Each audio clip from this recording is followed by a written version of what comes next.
माता जी देखिए, इसमें हंसने वाली बात नहीं है, इसमें रोने वाली बात है। क्योंकि बाबा साहब ने 75 साल पहले संविधान बनाकर हमारे लोगों को हक अख्तियार दिया। आज हमारे समाज के लोगों ने संविधान को नहीं पढ़ा, संविधान की ताकत को नहीं जाना। आज हम अपने हक अख्तियार के लिए नहीं लड़ रहे हैं, हमें मालूम ही नहीं है कि हमारा हक अख्तियार क्या है।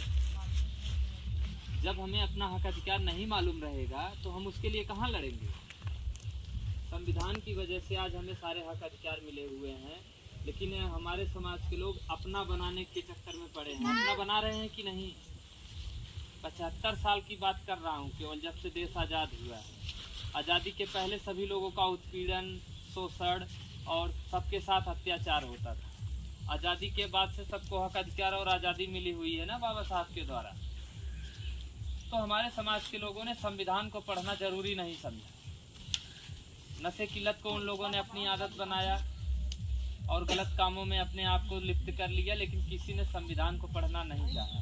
और लोगों ने ये जरूरी नहीं समझा कि संविधान पढ़ने से हमको कोई फ़ायदा होगा या संविधान क्या होता है, इससे उनका कोई लेना देना नहीं है।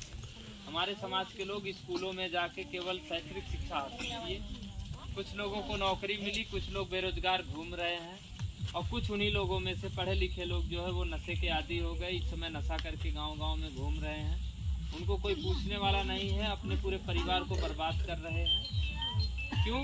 क्योंकि उनके पास सामाजिक शिक्षा नहीं थी, संवैधानिक शिक्षा नहीं थी। उन लोगों ने बाबा साहब की विचारधारा को नहीं पढ़ा। बाबा साहब का जो मार्ग है, जो उन्होंने बताया था कि आपको इस मार्ग पे चलने से आपके समाज के लोगों का भला होगा, हमारे समाज के लोगों को हक अधिकार मिलेगा, तो हम लोग उस रास्ते पे नहीं चले। बात मत करो लड़के, ठीक है? शांत रहो, नहीं पीटेंगे अभी।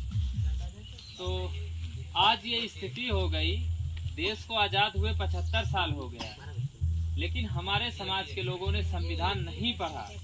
नहीं पढ़ा ना, नहीं पढ़ा हमारे समाज के लोगों ने। ये तो जब से मीटिंग वूटिंग होने लगी तब से थोड़ा बहुत लोग जान गए होंगे, लेकिन उसके पहले हमारे लोगों ने संविधान नहीं पढ़ा। अरे 75 साल से नहीं जान रहे हैं इस चीज को। और इसका एक कारण ये भी है न पढ़ने का, क्योंकि जैसे हम आज यहाँ बता रहे हैं, जैसे हमारे मूल निवासी संगठन के लोग बताते हैं कि संविधान क्या है, बाबा साहब की विचारधारा क्या है, इस तरह से बताने कोई नहीं आया। नहीं तो जरूर हमारे समाज के लोग बाबा साहब को पढ़े होते, उनका संविधान पढ़े होते। बाबा साहब की कई किताबें हैं, किसी ने नहीं पढ़ा।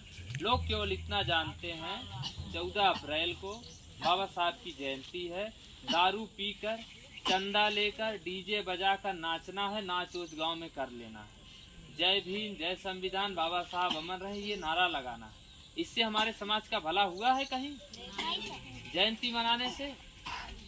जयंती मनाने का मतलब ये होता है कि हम अपने महापुरुष को, उनकी विचारधारा को और एक उत्सव के रूप में मनाएंगे। उस दिन हम जागरूकता लाएंगे, हम लोगों को बताएंगे कि आज हमारे बाबा साहब का जन्मदिन है। आज ही के दिन बाबा साहब पैदा हुए थे। उन्होंने भारतीय संविधान बनाकर हमारे शोषित वर्ग को, वंचित समाज को हक अधिकार दिलाया, न्याय दिलाया और लोगों को आज़ाद कराया। बाबा साहब की वजह से आज हम इस मुकाम पे हैं, इसलिए उनका जन्मदिन मनाना चाहिए ना। जयंती इसलिए मनाना चाहिए कि जयंती के बहाने कुछ चंदा मिल जाएगा, उसी में दारू उरू आ जाएगा और फिर एकदम नाचेंगे। दारू शराब पी के बाबा साहब का नाम हम लोग लेते हैं, तो हम लोग बाबा साहब को ही अपमानित करने का काम करते हैं कि नहीं? बाबा साहब ने अपनी 22 प्रतिज्ञाओं में शराब न पीने की भी बात कही है, नशा न करने की बात कही है, किसी से ईर्ष्या, द्वेष भावना, जलन न करने की बात कही है। हमारे समाज के लोग जब बाबा साहब की विचारधारा को नहीं पढ़े, उनकी प्रतिज्ञाओं को नहीं पढ़े, उनकी प्रतिज्ञाओं का पालन नहीं किए, तो फिर वो नशा तो करेंगे। ये जानना कि बाबा साहब हमारी जाति के हैं, उनका पूजा करना, उनके नाम पे जो है जय जयकार करना, इसका कोई मतलब नहीं है। बाबा साहब किसी एक जाति के नहीं, उन्होंने जाति को